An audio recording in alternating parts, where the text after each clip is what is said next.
Hi friends, இதுக்கு முன்னாடி 2 video 2 shorts போட்டிருப்பேன். ஃபுல்லாக திருவிழா ஸ்டார்ட் ஆகிடுச்சு அப்படிங்கிற மாதிரி தான் போட்டிருப்பேன். அதே மாதிரி இது வந்து திருவிழா வீடியோ தான். ஃபஸ்ட் டே வந்து நாங்கள் மண்டாபடியெல்லாம் முடிஞ்சு ஃபஸ்ட் டே திருவிழாவுக்கு போகிறோம். ஃபஸ்ட் டே வந்து இன்றைக்கி பால் குடம். ஆனால் இந்த வாட்டி எங்கள் வீட்டில் பால் குடம் யாரும் இல்லை. எப்பயும் சித்தி வீட்டில் தொடர்ந்து எடுப்பாங்க. பட் ஆனால் அவங்க வீட்டில் இந்த வாட்டி இல்லை. ஸோ அதனால் லேட்டாக தான் போனோம். இந்த வாட்டி வந்து எப்பயும் போகிற வழியில் போகாமல் தேர் ஓடுற பாதையில் போய் பார்த்தோம். சூப்பராக இருந்துச்சு அந்த பாதை. ஸோ அதனால் அங்கிட்டால போனோம்.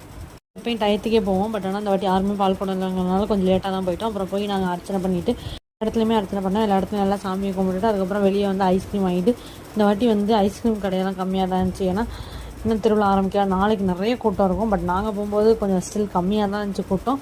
இதுக்கு முன்னாடி நிறைய பேர் வந்துட்டு போயிருப்பாங்க. ஸோ அதனால் க்ரௌடாக இருக்கும். நாளைக்கு நாளை தெரிச்செல்லாம் சாமியை பார்க்கவே முடியாது. இன்றைக்கி வந்து நல்லா சாமியை பார்த்துக்கலாம்.